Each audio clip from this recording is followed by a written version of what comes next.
think that the confidence my parents gave me of it being such a non-issue, because if I did ever have questions, they would instantly answer them. Like, they were so open if they didn't know. They never made it kind of personal or feel like kind of weird. They wanted me to go to them with those questions. So there was never a kind of closed door for that. So therefore I was a fairly open book for everyone else if they wanted to ask.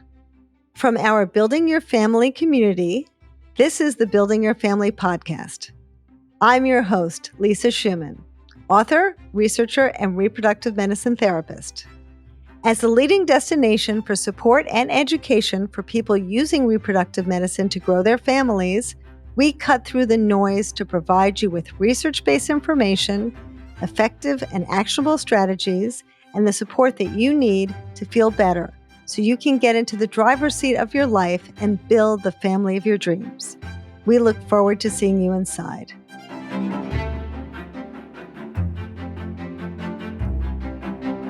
Welcome to another episode of the Building Your Family podcast. I'm so glad you came today.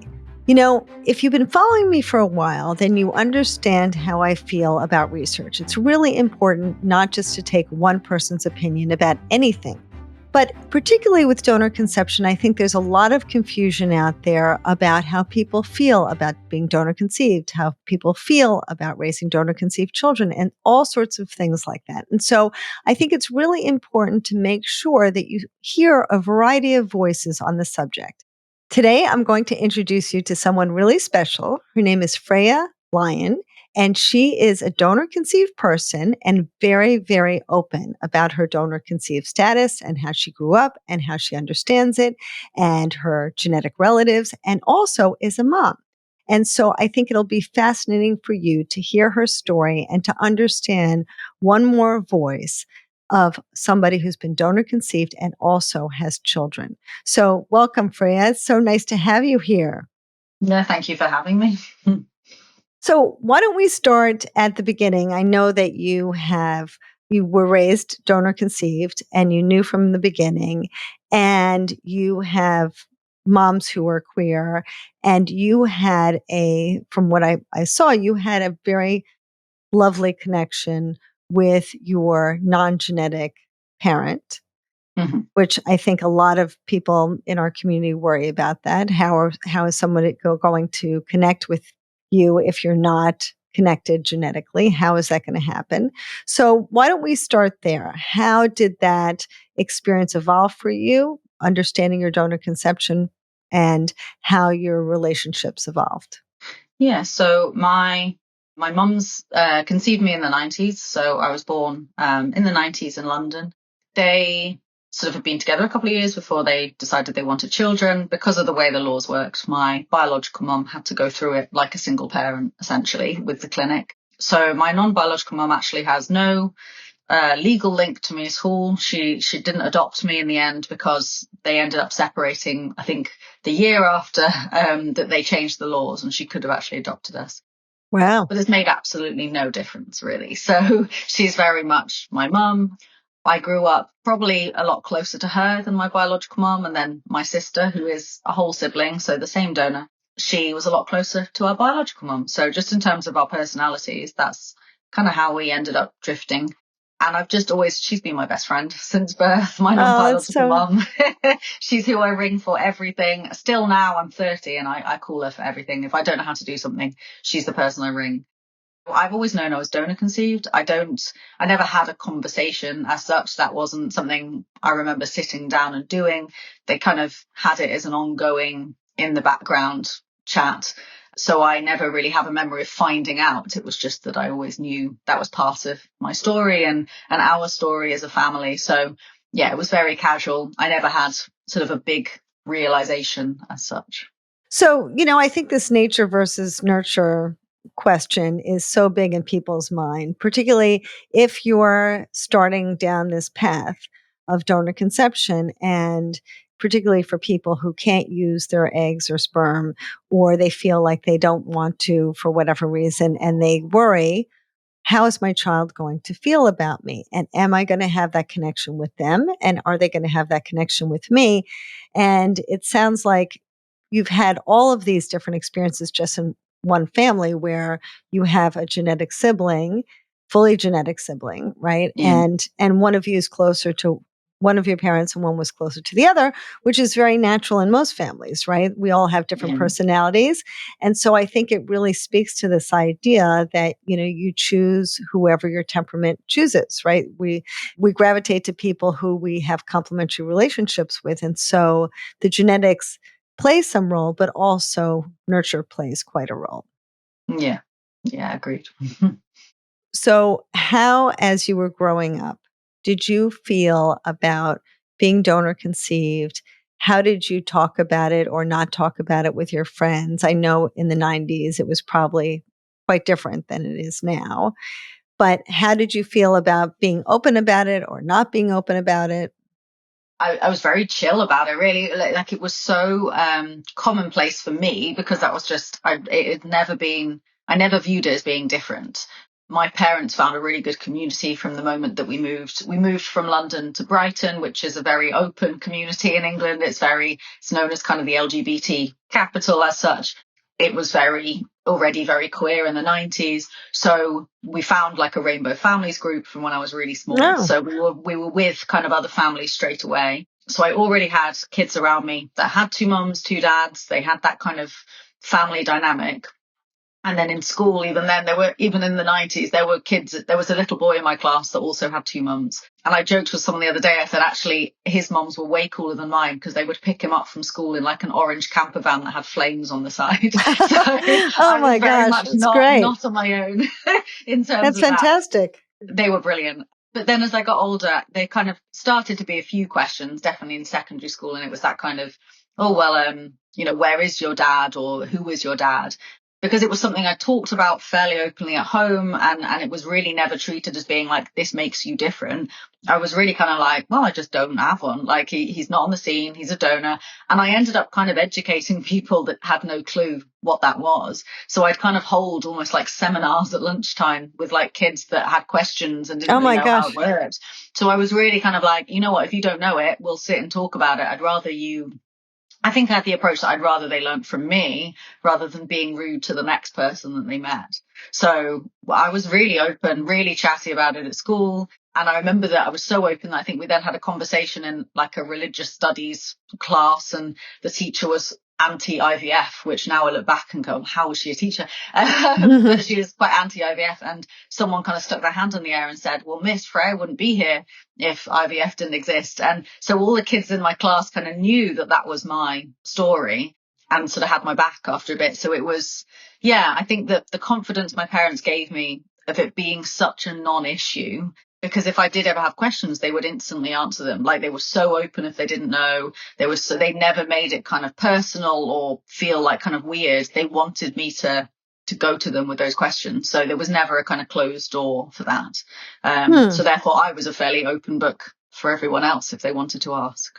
That's so fascinating. So, I run workshops for donor conceived children, and we talk a lot about understanding your temperament, right? And we were talking about that before, about how you're going to connect with someone versus another person, but also in this idea of how open you were from a young age. It sounded like you felt really comfortable getting out there and telling people your story and didn't feel either nervous about it or shy or maybe in some way different, right? So sometimes people worry, oh, my kid's going to feel different. All the kids want, the same Xbox or the same sneakers. And so if my child feels different, how is that going to be? Right. And so even though you were in a queer community in school, it wasn't entirely queer, right? No. And so you had to kind of be in this place where not everybody had the same story, and yet you were able to educate your friends and talk to people about it pretty openly, confidently, and not worried about what people were going to think or how they would feel about it. Yeah, pretty much. Now, was your sibling the same way? No, not so much. Hmm.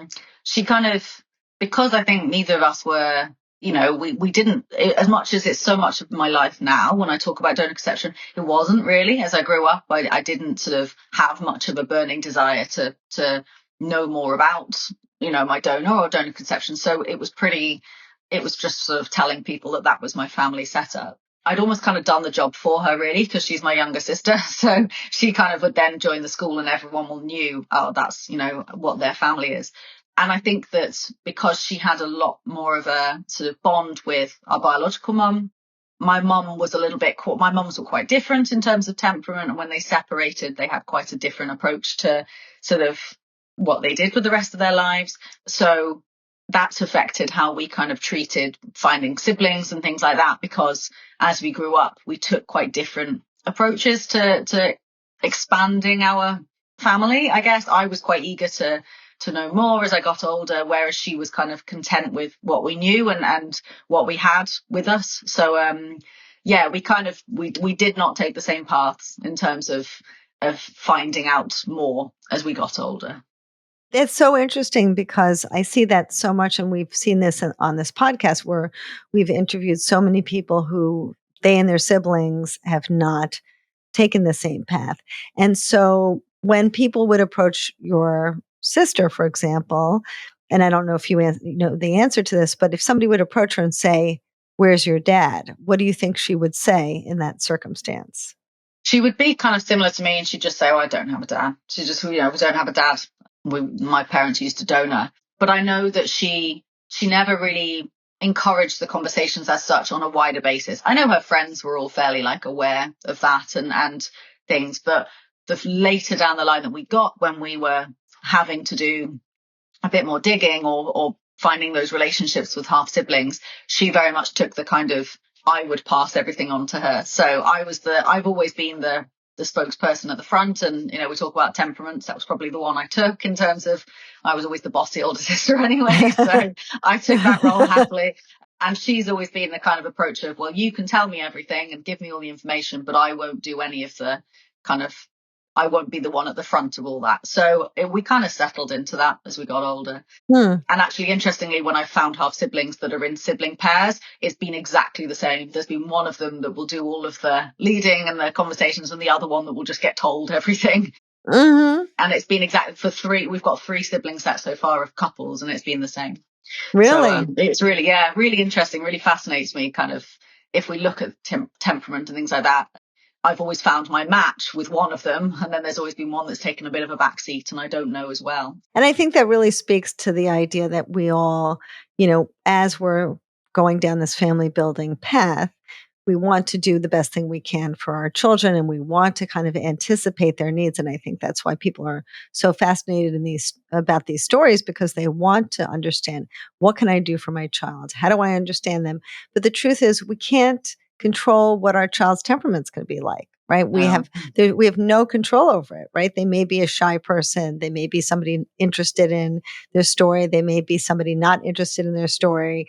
They may be a person who likes to educate other people, or they may be somebody who just wants to not think about it, right? So it's nothing that we can control in our children. Yeah. It's interesting.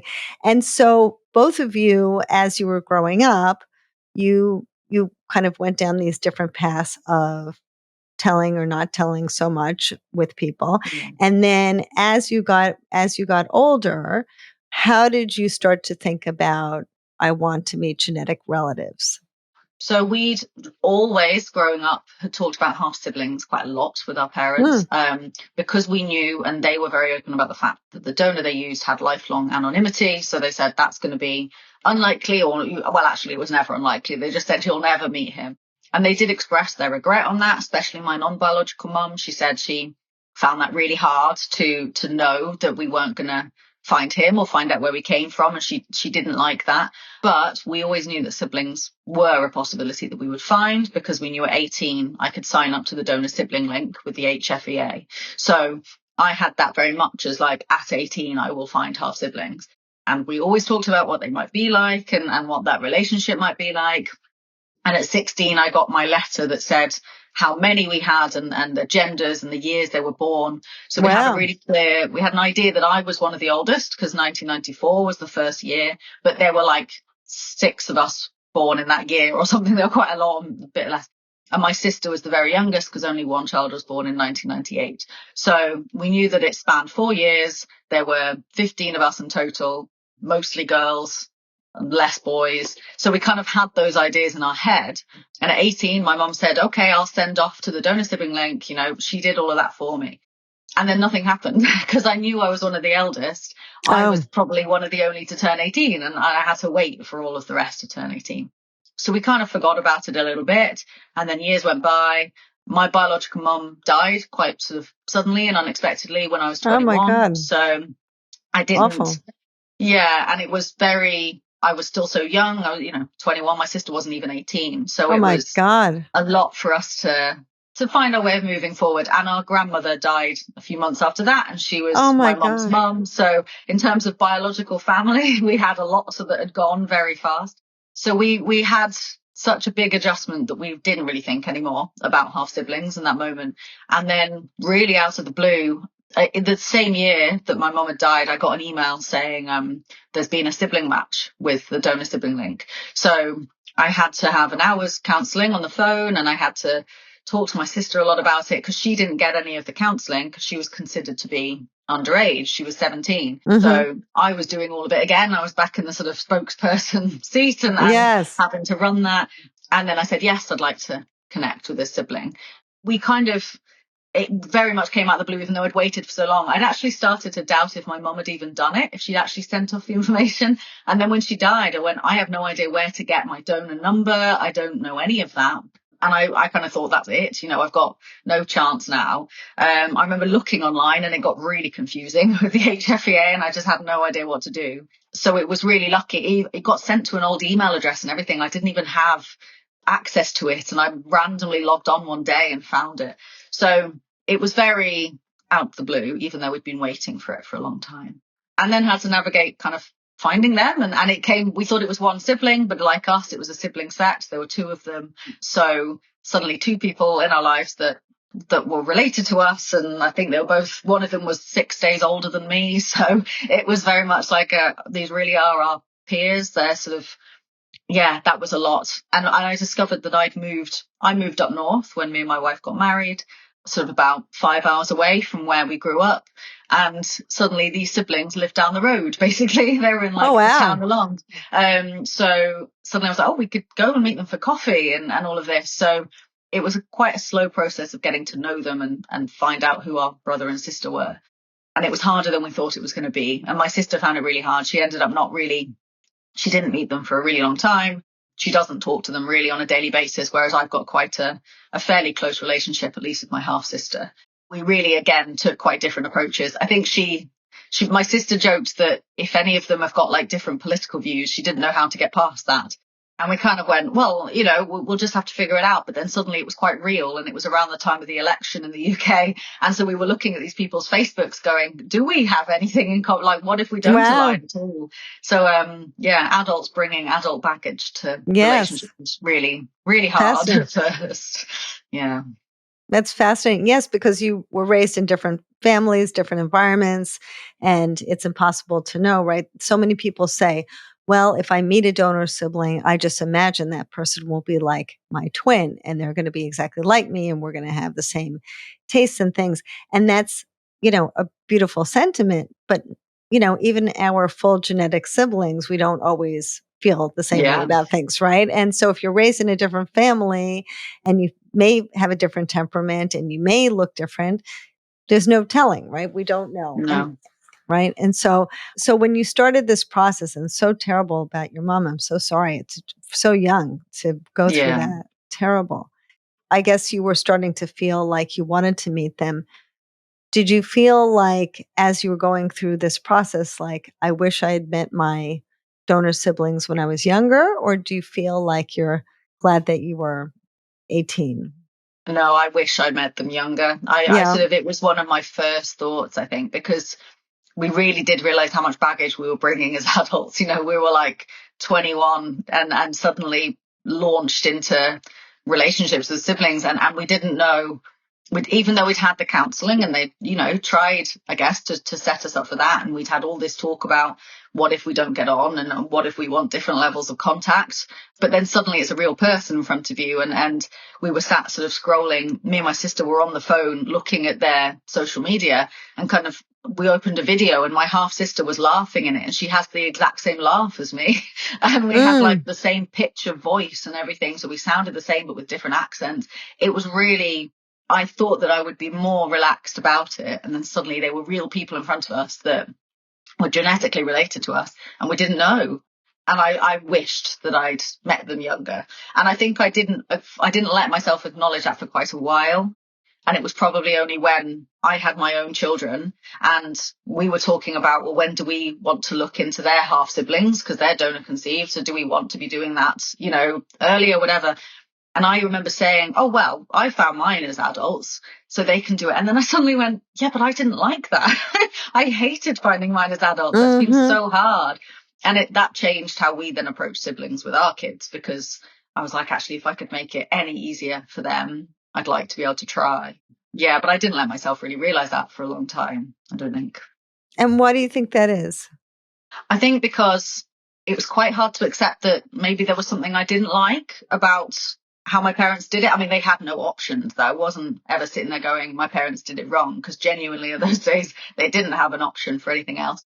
But I think because I've always been so content with how I was conceived and my story and things like that, it was hard to maybe have a moment of going, oh, I wish this had been different. And I've never wanted to have known my donor necessarily earlier. There was no part of me that wanted to grow up knowing him, but siblings felt different. And it was that kind of, because suddenly it was a real relationship and I was thinking of the possibility of what we could have had. That was quite hard because there was so much effort goes in now, even now, to maintaining those relationships with my half siblings. It's got to be effort, and it's lovely and beautiful, but it's effort. So, Freya, I guess this is where a lot of parents or parents to be get stuck, because some kids say, I'm so glad that I waited till I was 18 to meet my siblings because I wasn't ready when I was young, or I felt like it would disrupt my life in some way, or it would be too confusing, or it would be too overwhelming, as you're saying, to kind of keep up with these relationships with all the demands of school and other things. I'm glad that I was an adult and I can do it. Other people say the opposite. Like, I wish I kind of grew up with these people. And we had someone on this podcast named Rosanna Hertz who talked about her research with donor siblings. And she talks about people having different sorts of personality types and having different needs for these groups, right? They're curious for medical reasons or social reasons or all sorts of reasons why they develop these kind of sibling groups. But It is so interesting because as you grow up over time, you also go, when you're young, you go through different parts of your life with these people. So there is that potential for, conflict as adolescents. Sometimes, you grow up with somebody who you're very close to, but because they're not in your home, it's more like, a best friend at school who maybe now you have you're different people and you have differences as you grow into your adolescence, and maybe you don't stay in touch. And so some people argue, well, then maybe it's better to wait till you're older and you're more mature and you can kind of handle those things. So there's so many pros and cons to this. How have you thought about that with regard to your own children? Because I spent so long thinking, oh, well, it will be the same for them as it was for us. One hope is that my kids have got an open ID donor, so I knew that they would have access to his information at 18. So I thought, well, that makes things slightly simpler. It's not that they're just hoping or waiting, and then siblings should be fairly similar. And then it was only when I started to properly analyze actually how I'd finding my siblings and the fact that I am still waiting. I've still got 8 siblings out there that I don't know. Oh. Sort of thoughts changed a little bit. And I think I started to go, I would at least like to know where they were. My siblings, in terms of the rest out there and the ones I do have in contact, I would just like to know that they're there. And it was less of having a relationship where we see each other all the time or even speak all the time. And it was just more kind of knowing that I have that option. So when we started to search for our kids' half siblings, I was part of making a group that our clinic has used, not our clinic, the people that have used the clinic, I should say, so that we have some way of trying to connect half siblings when they're young. We've connected with one so far. So we have one half sister that our kids know about. We have each other on social media. Weirdly, we already did have each other on social media before we knew that our children were siblings. We talk, and we have been really figuring it out slowly. We haven't introduced the kids. We haven't talked about it with the kids yet, but even just kind of knowing that she's there, that if my kids ever turned around as they got older and had those questions, I can go, well, actually, I kind of know what's been going on with her life. We've had these chats. No part of it is sort of hidden, so there's not this big reveal, but it's also just that it's not then them having to do a ton of work as they get older. So it's more making it accessible as opposed to like delivering it to them. So they can have that kind of decision as they get older. And in terms of temperament, it might be that one of them is really eager and the other one not so much, but it's sort of having an option more so. And I think that's where we've kind of landed, that we would like them to have more of an option, and they can then decide as they get older, because they might hit teenagers and go, I want nothing to do with them. But then they've had, at least they know that they're there. They know, in terms of my sibling lives wherever, I know that she's this however old, as opposed to just I don't know them and they're just there. Because that's something I found the most overwhelming, of just knowing how many are there, but I don't know where they are and I don't know what they're doing.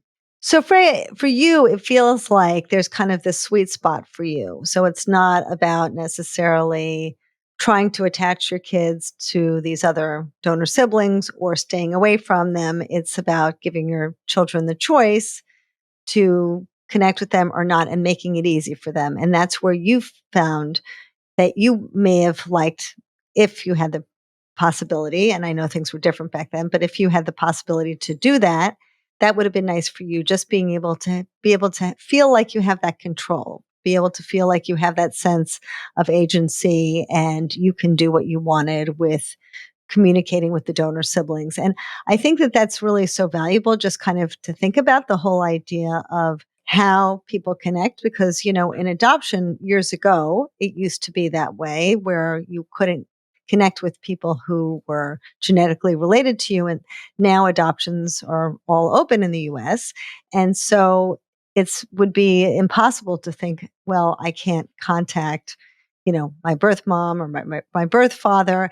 And I think that does play a role in so much distress for people, because if you feel that you are held away from something that potentially could be important to you at any point in your life, that's got to be so distressing just by itself, not being able to have that sense of power or agency to make your own choices, to decide when, if you want to have these connections. Yeah, it's that potential, I think. It's the not knowing, because I had no idea as I grew up whether I would want those relationships.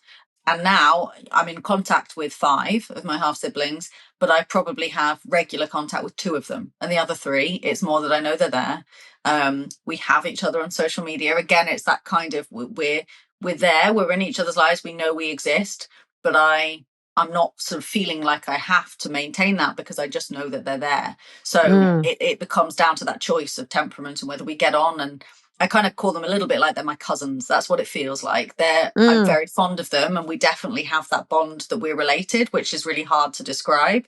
But at the same time, there is that kind of distance there. They don't have the same core memories as me and things like that. But I have no idea whether it would have been like that if I'd known them when I was younger. So that is hard. It's hard to marry up the kind of I'm never going to know and what the potential could have been. Yes.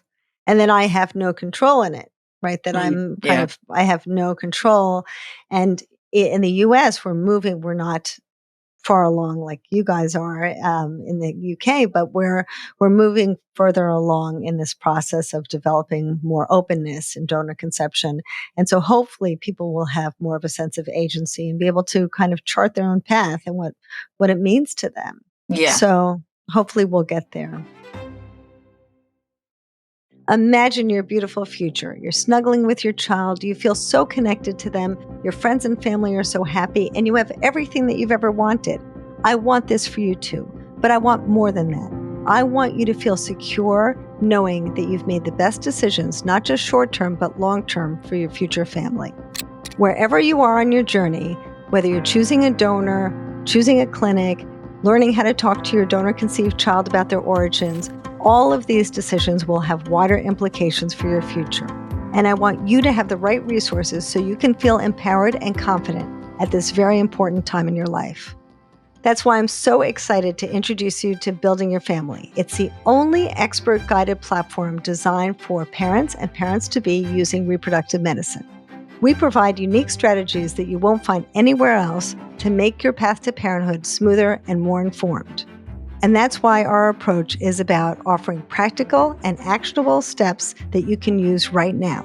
Whether you're just starting out or already deep into your process, Building Your Family is here to guide you with expert advice, specialized education, stress reduction strategies, and a community to support you every step of the way. We can't wait to see you inside. And I also wanted to ask you about meeting your donor. How did that come about? It was very unexpected. I wasn't seeking any contact with him as much as I'd been trying to find half siblings.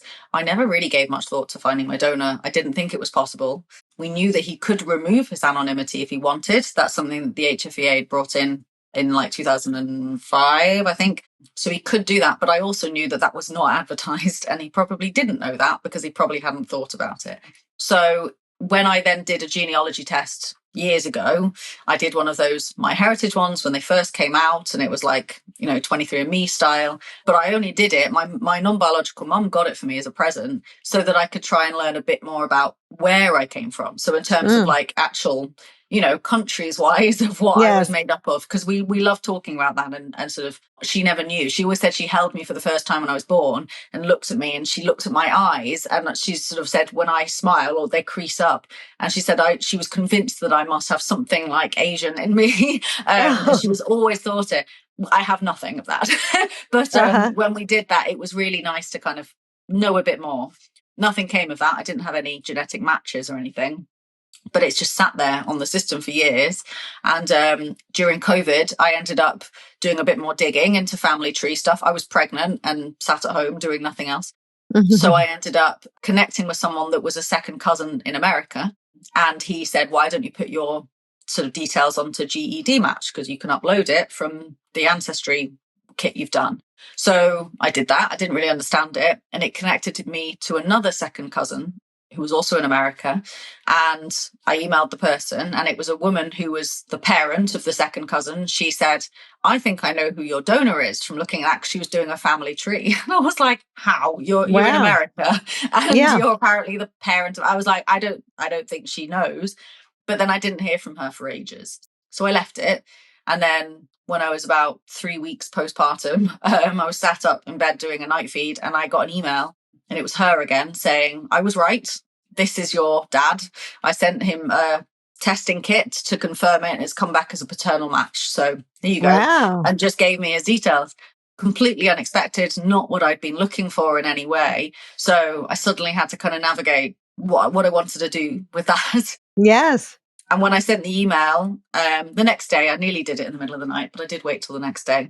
And I said, my first line of it was, you signed up to lifelong anonymity. So if you don't want anything to do with me, I will understand. And I meant that because I genuinely thought, what if he has no interest in knowing who I am? Like, that was not what he signed up for. But I do look back now and go, actually, if he'd taken that as an out and said, yeah, you're right, I would have been gutted. But in that moment, I really didn't want him to think that I was expecting anything, because I really wasn't. I'd very much kind of gone, I'd come to peace with the fact I was never going to know him. And yeah, then we sent lots of emails back and forth, and then we started messaging and FaceTiming and phone calls, and then we started meeting in person. So I've known him now for 5 years, and it's been really nice to see how we've made that work and how we've sort of forged a kind of relationship. So unexpected but lovely. Interesting. And so how do you see that relationship with him? How do you feel? Like, do you feel like he's a father figure, or do you feel like he's kind of, like you said, the donor siblings are kind of like cousins? How would you describe him? I still find that hard. I kind of stopped calling him my donor as much once I knew him, because suddenly that felt too detached. So I started moving a bit more to biological father when I was talking about him to people. I do remember the first time that we met in person, and my mum messaged me afterwards because she knew we were meeting, and she said, "Does he feel like your dad?" And I just went, "No." I was like, "No, he's not my dad." I was like, "I don't really know what that would feel like, but he's not." I was like, we have, similar to my siblings, it's very hard to explain the bond that exists there because we are genetically related. All I can kind of describe as being really fond of them without much of a basis as to why. I'm just really fond of them. And it's the same for him. I'm lucky because he's a lovely guy and we have a lot in common, and I like him as a person, but also there's a weird feeling of being very attached to him in that sense. He's not my dad, and I don't think he's a father figure, but he's someone that I care a lot about. And that now I'm just very glad I have a picture. I have that now of where I came from. That probably would have actually been enough. If that's all we figured out and we just wanted to know medical history and a picture, I probably would have been okay with that. It's just a nice added bonus that we get on as people, and we kind of have chosen to be in each other's lives now. And does he have a family? Yeah, he's got 2 daughters. Both are teenagers, and they were young when we first met. So it took a little bit for him to tell them about us, because that was another thing. It wasn't just me that he was meeting. He suddenly had an email from me saying, "It's not just me, by the way. I'm in contact with all these half siblings and my sister and all of this." So he had a lot to accept. One of the first things he said was, "I thought the limit was 10 children." And I said, "No, that's a 10 family limit in the UK. That doesn't mean 10 children, and there's 15 of us." The kids, they know about us now. I guess they're half siblings, but that's weird to try and think about. But they don't currently want anything to do with us. But also they're 15 and 12 or something. So I'm like, fair enough. And I've said to him, I was like, just tell them, especially the eldest, because I know she had questions. It's like, just say my door's open. I was like, if they did ever want to, I'm here. But also I get it if not. But the rest of his family, like his mum is, so I guess my biological grandmother, she sent toys for my kids and stuff like that. Wow. And we have like a family sharing app where we do photos, because I don't share my kids' faces online. And we have this family sharing app, and both him and his mum are in it, so they can see pictures of the kids. Wow. I've not even met her because I've not been down to London to see her, but knowing that they're there again is just really nice to sort of have that knowledge. So, just more people to care about that you have a connection to of some sort, right? It's a different sort of relationship, but it's really nice. And I guess I'm also wondering, as you're telling this story, how, as you're going through this, I would imagine that as you go through these new discoveries, like, oh, I'm meeting my donor, and how do I feel about him, and where do I put that in my life, and what sort of connection? I would imagine now that you have children, that you and your wife have kids, the two of you talk about these things, because it probably makes you think, well, I wonder if our kids are going to be this way. I wonder how our kids are going to feel. Does that change our minds about how, and was your wife donor conceived too? No. I did check though at start. Oh, you did? I had to check when we you had to check, right? It's true. It's so true. Yes, it's so true. So did the two of you start to think about these things and have this kind of ongoing dialogue about, now this next step in my life has happened and I have to start thinking about this, and let's talk about what this is going to mean for our kids, and let me shed some light on this situation so that you can understand it, and the two of you have to figure out how you're going to parent your children, and if you're going to connect, if you're not, and make all these decisions. How has that informed your decision making and your process with your wife? Well, it's been lovely that we've had such an open dialogue. I think that we both thought we knew a lot, or both were quite prepared going into parenthood, but also we conceived our first child not knowing who my biological father was. I didn't have any of that. So we've really had to figure it out as we go along. But it's meant that we're very intentional with everything. We've sort of spent a lot of time thinking about it. And I think sometimes people misunderstand that, and they think that we're constantly talking about it with the kids. But I was like, but it's just more that we're always aware. And the kids, they have their books and we talk about it openly with the kids in terms of them knowing they're donor conceived. But actually, it's more similar to the way my parents did it. It's very much casual in the background for them because that's what we wanted. We've had a lot of moments where we've had to sit down and go, actually, are we happy with this? Are we happy with how we're talking about half siblings? Are we happy with doing this and seeking out half siblings? Mm-hmm. What language are we using when we're talking about my biological father to them and things like that. It's been a constant conversation. But I think that, sometimes people think we must know all the answers, but we've still sat down. We haven't talked to our kids yet about half siblings. And we're sort of both of us kind of going, oh, are we there yet? Maybe we're there. And we're not sure. Like people kind of think, well, you must have a plan. I was like, no, like it's constant figuring out. Like we didn't know what temperament our kids were going to have. And now we've got an older daughter who is very like me. So kind of going, oh, okay, so maybe we do need to think about it in how I approached it because she's very similar. And then our youngest is very like my sister. And I think actually probably will be a bit more chill about it and maybe not really that interested. So Mm-hmm. I think it's going to be a constant conversation. I don't think we'll ever fully know what we're doing. But that's parenting as well. So it's, it just goes hand in hand with that. So. I was just about to say that. It's so true of all subjects in parenting, right? The best job that we can possibly do is to try to constantly keep our fingers on the pulse of how our children are developing and what their temperaments are.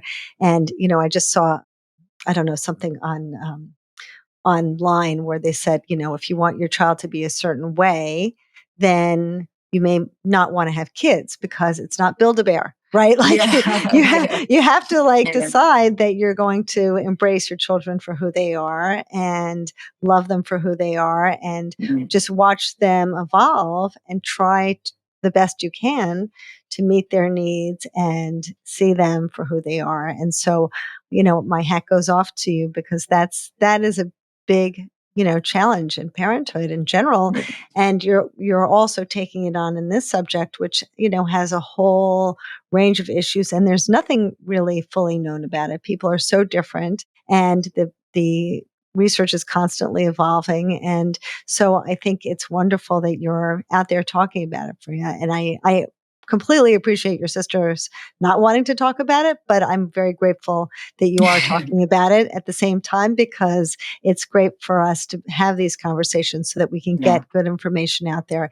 And so people could be less afraid because a lot of the patients I see in my practice are very nervous about using donor conception and they're very worried about how their child will feel or not feel.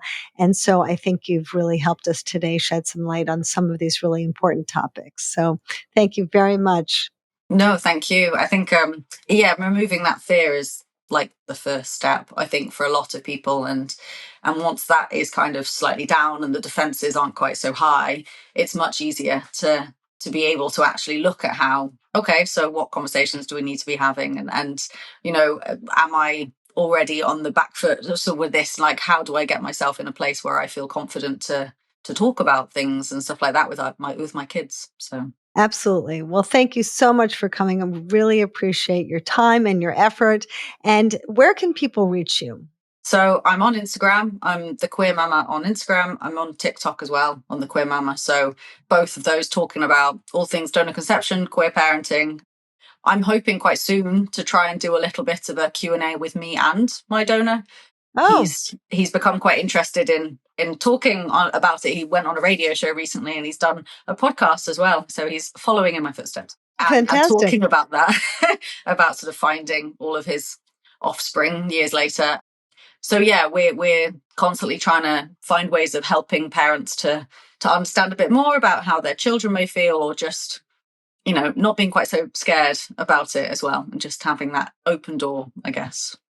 That's wonderful. Well, I'm so glad you shared all of this with us, and I would really love to talk to you more about that because that sounds fascinating. And I hope everyone out there is really taking all of this information to heart, to not feel scared, even though it can feel a little bit scary, to really take some stock in everything that you've heard today, because these are really valuable conversations to have, and you deserve to have the family of your dreams. We all do. So Thank you, everyone, for joining. And please reach out to Freya. She's so open and lovely, and we really appreciate her time. And we will see you next week. Hi, it's Lisa Schumann. I hope that you enjoyed that video, and I hope it helped you. And if it did, please give us a thumbs up and subscribe, because that's how we keep going. It's really important to us. And if you liked it, you might like this one.